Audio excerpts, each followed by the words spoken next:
કેમ છો બધા? મજામાં? ફરીવાર આપણે મળ્યા છીએ. આજે આપણે વિભાગ 3 ની અંદર એટલે કે ભાષા વિભાગની અંદર અગાઉ આપણે 13 અને 14 પેરેગ્રાફનો અભ્યાસ કર્યો હતો. આજે 15 અને 16 ફકરા નંબરનો અભ્યાસ કરીશું અને સમજીશું કે પ્રશ્નોના જવાબ કેવી રીતે મેળવવા. તો આપ સૌ રેડી છો બધા? તમારા પુસ્તકની સાથે, તમારા હથિયાર એટલે કે પેન્સિલ, રબર અને એની સાથે. તો શરૂઆત કરીએ આપણે અને સમજીએ ફકરામાંથી કેવી રીતે સરળતાથી સમજી અને પ્રશ્નોના સાચા જવાબ શોધવા. ચાલો ત્યારે ફકરા નંબર 15. એક દયાળુ ખેડૂત હતો. જો અહીં પણ વ્યાકરણની ભાષામાં વાત કરું તો ખેડૂત હતો પણ કેવો? દયાળુ. એટલે કે એની અંદર વિશેષણનો ઉમેરો કર્યો. તે હંમેશા બીજા ખેડૂતોની ખેતીના કામોમાં મદદ કરતો હતો. તેના હૃદયમાં પશુ અને પક્ષીઓ પ્રત્યે પણ લાગણી અને કાળજીની ભાવના હતી. લાગણી એટલે કે પ્રેમ અને કાળજી એટલે કે એની દેખરેખ રાખવાની વાત કરી છે. એક દિવસ તે નજીકના કોઈ ગામમાં ગયો. ત્યાંથી પાછા આવતા તેણે રસ્તા પર પડેલા એક ઘાયલ સાપને જોયો. ક્યાં પડ્યો હતો? રસ્તા પર. આ બાબતે યાદ રાખવાની કેટલીક વસ્તુ કે રસ્તા પર પડેલો એને સાપ જોયો અને સાપ પણ કેવો હતો? ઘાયલ એટલે કે ક્યાંક એને વાગ્યું હોય એવું. એવું લાગતું હતું કે તે કોઈ બળદગાડાની અડફેટમાં આવી ગયો હતો. અડફેટ એટલે કે અકસ્માત થયો બળદગાડા સાથે. અથડાવું, અડફેટમાં આવવું એટલે કે અથડાવું. તેના ગામોથી લોહી નીકળી રહ્યું હતું. તે દયાળુ ખેડૂતે તે ઘાયલ સાપને એક કપડામાં વીંટાળીને ઘરે લઈ આવ્યો. ત્યાં તેણે તેના ઘા પર દવા લગાડીને એના ઘા પર શું કર્યું? દવા.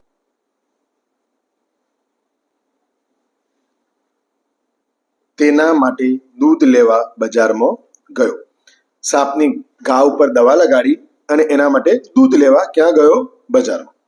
ઘરે પાછા આવીને તેણે જોયું કે સાપ ભાનમાં આવી ગયો હતો.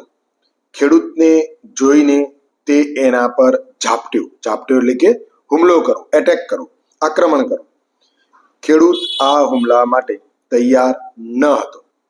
છતાં પણ તેણે પોતાનો જીવને બચાવી લીધો અને કહેવા લાગ્યો, કોઈનો પણ સ્વભાવ બદલવો બહુ મુશ્કેલ છે. એટલે કે એવા પ્રાણીનો કે જેનો સ્વભાવ ડંખ મારવાનો હોય, કરડવાનો હોય, તો એવા પ્રાણીઓનો સ્વભાવ બદલવો મુશ્કેલ છે. તો અહીંયા સરસ મજાના પેરેગ્રાફની વાત કરી એક દયાળુ ખેડૂતની. તો હવે આપણે પ્રશ્ન નંબર 1 જોઈએ. ચલો, આપેલા ફકરામાં આક્રમણ શબ્દ, આક્રમણ માટે શબ્દ આપ્યો છે. આક્રમણ માટે આપણે અગાઉ પણ વાત કરી. અહીંયા ફકરાની અંદર હુમલો, ધન, ઘા કે સ્વભાવ. તો ધન, ઘા અને સ્વભાવ એ કઈ આક્રમણ માટે વપરાય એવા પર્યાયી શબ્દો નથી. તો કોણ છે? એનો મતલબ હુમલો કર્યો. હુમલો કર્યો એ આપણો સાચો જવાબ બનશે. પ્રશ્ન નંબર 2. ખેડૂત પશુઓને પ્રેમ કરતો હતો કારણ કે તે પ્રેમાળ માણસ હતો, દયાળુ હતો, એક ગામ નિવાસી હતો, હોશિયાર હતો. તો ફકરાના પહેલા જ વાક્યની અંદર એ બતાવવામાં આવે છે કે એક દયાળુ ખેડૂત હતો. તો એનો મતલબ અહીં પણ એનો જવાબ આપણને તરત મળી જાય છે કે ખેડૂત કેવો હતો? દયાળુ હતો. માટે જ એ સાપને ઘરે લાવ્યો. નેક્સ્ટ પ્રશ્ન. પ્રશ્ન નંબર 3. ખેડૂતને ઘાયલ સાપ મળ્યો. ક્યાંથી મળ્યો એની વાત છે. રસ્તા પર, બળદગાડા પર, જંગલમાં કે પોતાના જ ઘરમાં. તો એ ખેડૂત આપણે આગળ વાંચ્યું કે એ બીજા ગામ ગયો હતો અને પાછા આવતા રસ્તા પરથી એને સાપ મળ્યો. તો રસ્તા પરથી જે સાપ મળ્યો એટલે એનો જવાબ આવશે જવાબ નંબર એ, જે પેરેગ્રાફમાં આપણે જોઈ શકીએ છીએ. કઈ જગ્યાએ? તો જો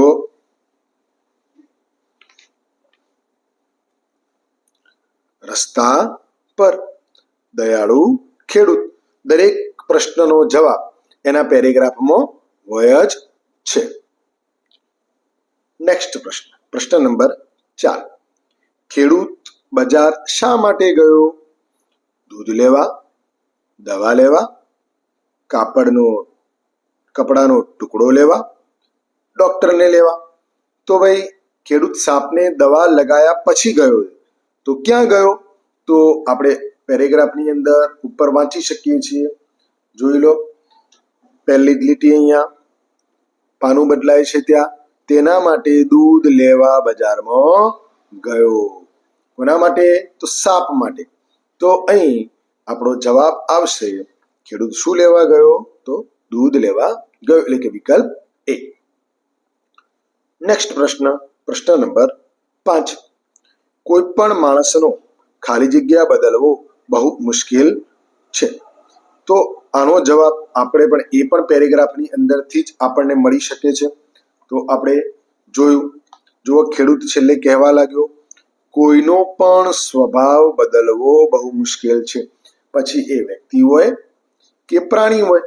તો અહીં શું જવાબ આવશે ભાઈ?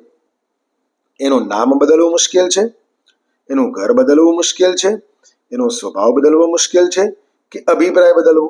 અભિપ્રાય એટલે કે વ્યક્તિ સાથે થોડી વાર આપણે પરિચયમાં આવીએ ત્યારે એ વ્યક્તિ કેવો લાગ્યો એના વિશેનું અનુમાન, એના વિશેનો આપણો ઓપિનિયન એટલે અભિપ્રાય. બરાબર? ઘર અને નામ તો બદલવું મુશ્કેલ નથી. તો શું બદલવું મુશ્કેલ છે? સ્વભાવ. એટલે કે જવાબ નંબર સી આવશે. ઓકે, નેક્સ્ટ આપણે ફકરા નંબર 16 વાંચીએ અને તેને સમજીએ. પેંગ્વિન બરફથી ઢંકાયેલા દક્ષિણ ધ્રુવમાં રહે છે. પૃથ્વી ઉપર 2 ધ્રુવ આવેલા છે, એક ઉત્તર ધ્રુવ અને દક્ષિણ ધ્રુવ. બંને બરફથી ઢંકાયેલા છે. કેમ? કારણ કે ત્યાં સૂર્યનો પ્રકાશ ત્રાંસો હોય છે, એટલે કે ત્યાં ઠંડક વધુ હોય છે, ગરમી હોતી નથી. એટલે ઉત્તર ધ્રુવ અને દક્ષિણ ધ્રુવ. એટલે કે પેંગ્વિન ક્યાં જોવા મળે છે ભાઈ? દક્ષિણ ધ્રુવમાં. પ્રશ્ન પૂછાય તો આવો પણ આપણને ખ્યાલ હોવો જોઈએ. ઘણી વાર આપેલા ફકરાના જે આપણે નમૂનાના ફકરા જોઈએ છીએ એના પ્રશ્નો સિવાય પણ પેરેગ્રાફમાંથી જ પ્રશ્ન પૂછાઈ શકાય. એવું જરૂરી નથી કે આ જ પૂછાય. તો આપણે સમજીએ આગળ. શું કદી પણ તમે વિચાર્યું છે કે પેંગ્વિન આવા થીજી જવાય એવા મહાદ્વીપમાં, થીજી જવાય એવા એટલે કે ત્યાં બરફ હોય, હિમ, બરફ એટલે કે હિમ, મહાદ્વીપમાં વગર ગરમ કોટ, સ્વેટર યા હાથ મોજા જેને તમે ઠંડા દેશમાં જતા પહેલા પહેરો છો, એટલે કે આપણે ઠંડકમાં જઈએ એના પહેલા બધું ગરમ કપડાં પહેરી લઈએ છીએ, તો એ નથી પહેરતા. કેવી રીતે રહેતા હશે? પેંગ્વિન વગર બૂટથી બરફ પર ચાલી શકે છે અને તે કદી પણ બીમાર નથી પડતા. અને આપણે જો વરસાદમાં નહીએ તો પણ આપણે બીમાર પડી જવાય છે. તો એની અહીંયા વાત છે પેંગ્વિનની. વાંચીએ આગળ. તેમની પાસે કોઈ ઘર નથી હોતા, એટલે કે બરફ પર જ સૂવે છે. પ્રકૃતિ એ તેને ઘણી અલગ વિશેષતાઓ આપી છે. એને ઘર ના હોય, એ બરફ પર જ સૂઈ જાય, સવારે પાછું ઉઠી જાય. પ્રકૃતિને અલગ વિશેષતા, કે પ્રકૃતિનામાં કંઈક એવું મૂક્યું છે જે બરફમાં રહી શકે. તો શું છે? તો આગળ વાંચીએ. જેનાથી તે સૌથી ઠંડા જળવાયુમાં, જળવાયુ એટલે કે ઠંડુ પ્રદેશ, એકદમ શીતળ બરફનું પાણી હોય એમાં પણ વગર મુશ્કેલીએ જીવિત રહે છે. આની પાછળ રહસ્ય એ છે કે તેનું શરીર ચરબીની એક મોટી પરતથી ઢંકાયેલું હોય છે. એનું શરીર કેવું હોય? ચરબી જેવું. તમે ગૂગલ ઉપર સર્ચ લગાવશો કે પેંગ્વિન એટલે તમને જોવા મળશે કાળું અને સફેદ હોય, એટલે કે એની શરીર ચરબીથી ભરેલું હોય, પરતથી ઢંકાયેલું, જે તેના શરીરને ગરમ રાખે છે. કોણ ગરમ રાખે છે? તો તેના શરીરની ચરબી. આ રૂવાવાળા કોટની જેમ કામ કરે છે. આ એટલે કોણ? એનું શરીર. ચરબીની વાત છે. એ રૂવાવાળા કોટ જે આપણે શિયાળામાં પહેરતા હોઈએ છીએ, રૂવાટીવાળા, એના જેવું જ કામ કરે છે, કે ગરમી આપવાનું કામ કરે છે. નેક્સ્ટ આગળ સુધી જોઈએ. પેંગ્વિન પોતાના ઈંડા અને બાળકો પ્રત્યે ખૂબ સમર્પિત હોય છે. બીજા પશુઓની જેમ માદા પેંગ્વિન ઈંડા સેવવાનું તથા પોતાના બાળકોનું પાલન પોષણ નથી કરતી. જો માદા એટલે કે એની સ્ત્રી, પેંગ્વિનની લેડીઝ જે હોય સ્ત્રી, તો એ નથી કરતી તો કોણ કરે છે? તો નર પેંગ્વિન. કોણ કરે છે? નર એટલે કે પુરુષ પેંગ્વિન. એની જે સ્ત્રી પેંગ્વિન હોય, માદા પેંગ્વિન, નર પેંગ્વિન, એ કરતી નથી. તે તો ફક્ત એક ઈંડું આપી દે છે. કેટલું આપે છે ભાઈ? એક ઈંડું. આવો પણ પ્રશ્ન પૂછાય કે પેંગ્વિન કેટલા ઈંડા આપે છે? તો એક જ ઈંડું આપે છે. આના પછી નર પક્ષી એટલે કે નર પેંગ્વિન, એ પક્ષીની અંદર આવે, એની પાંખો જેવું હોય. નર પક્ષી જ તેને ગરમી પહોંચાડીને સેવે છે. ઈંડું સેવવાનું કામ નર પક્ષી કરે છે. માદા પેંગ્વિન શું કરે છે? તો આગળ જોઈએ. માદા પેંગ્વિન ત્યારે દૂર દૂર જઈને પોતાના પતિ અને બાળકો માટે ભોજનની શોધ કરે છે. સામાન્ય રીતે કેવું હોય? માદા પેંગ્વિન ઈંડા સેવતું હોય અને નર પેંગ્વિન અને બીજા નર પક્ષીઓ જે છે એ બાળકો માટે અને એના માટે ભોજન લાવતા હોય ઘર માટે. જ્યારે માદા પેંગ્વિનની જાતની અંદર કેવું છે? તો માદા ખાવાનું લાવે અને પતિ ઈંડા સેવતો હોય છે. ભારે હિમના કારણે તેને ઘણે દૂર સુધી જવું પડે છે. ભારે હિમ એટલે કે બરફના કારણે એને વસ્તુ મળે નહીં, એટલે બરફના કારણે તેને દૂર દૂર સુધી જવું પડે છે. ઓકે, આપણને ફકરાની અંદર પેંગ્વિન વિશે સરસ મજાનો ખ્યાલ આવ્યો. હવે આપણે પ્રશ્નો જોઈએ. પ્રશ્ન નંબર 1. પ્રકૃતિ પેંગ્વિનોને અત્યંત ઠંડા જળવાયુમાં જીવિત રાખવામાં કેવી રીતે સહાયતા કરે છે? ઓપ્શન જોઈએ. એ. તેના શરીરને રૂંવાથી ઢાંકીને. બી. તેના શરીર પર ચરબીની મોટી પરત આપીને. સી. તેને પહેરવા ઊનનો કોટ આપીને. ડી. તેને ગરમ રાખવા માટે ખાનગી રીત બતાવીને. તો આપણે આનો જવાબ ફકરામાં શોધીએ. તમે જોઈ શકો છો કે પ્રકૃતિ એટલે કે કુદરત, તો એને કહ્યું છે કે તેનું રહસ્ય શું છે? તેનું શરીર ચરબીની એક મોટી પરતથી ઢંકાયેલું હોય છે. બસ આ જ પ્રશ્નનો તો જવાબ નંબર કયો થશે? તેના શરીર પર ચરબીની એક મોટી પરત આપીને. ભગવાને એને પરત આપી, એક પડ આપ્યું. પ્રશ્ન નંબર 2. પેંગ્વિન પોતાના ઈંડા પ્રત્યે ઘણા સમર્પિત હોય છે. આ કહેવાનો લેખકનો આશય શું? આશય છે કયો? આશય લેખકનો સમર્પિત હોવું એટલે કે પેંગ્વિન, અહીંયા નર પેંગ્વિનની વાત કરી છે. તે ઈંડાની પૂજા કરે છે? ના. તે ઈંડા આપે છે? ના. તે પોતાના ઈંડાને પૂરેપૂરી સુરક્ષા કરે છે? હા. તે ઈંડાને ઠંડીથી બચાવે છે? તો પણ હા. તો આ બંને વસ્તુ છે. પરંતુ આપણે શું જોવાનું છે કે પેંગ્વિન એટલે કે નર પેંગ્વિનની અહીંયા વાત કરી, તો આપણે આગળ પેરેગ્રાફની અંદર પણ જોયું કે માદા પેંગ્વિન માત્ર ઈંડું આપવાનું કામ કરે છે, બાકી એનું પાલન પોષણ કરતી નથી. નર પક્ષી જ તેને ગરમી પહોંચાડીને સેવે છે. આ જ વસ્તુ એનો જવાબ, એટલે કે એના ઈંડા પ્રત્યે પૂરી નિષ્ઠા રાખે છે, એટલે કે તે પોતાના ઈંડાની પૂરેપૂરી સુરક્ષા કરે છે. એટલે કે જવાબ નંબર સી આવશે. પ્રશ્ન નંબર 3. પેંગ્વિનોનું ઘર નથી હોતું કારણ કે આપણે અગાઉ જ ફકરામાં જોયું, તેમનું ઘર નથી હોતું. ત્યાં ક્યાં સૂવે છે ભાઈ? બરફ પર જ. તો જુઓ, તે સૂતા નથી હોતા માટે ઘર નથી હોતું? ના. તે આળસુ હોય છે માટે ઘર નથી હોતું? ના. તે બરફ પર સૂવે છે? હા. તેઓ પોતાની પાસે જમીન નથી હોતી? તો ના, એ પણ. તો આપણો જવાબ શું આવશે? જવાબ નંબર સી, એ બરફ પર જ સૂવે છે. નેક્સ્ટ પ્રશ્ન. પ્રશ્ન નંબર 4. ફકરામાં પ્રયોગ થયેલા થીજી જવાયનો અર્થ છે.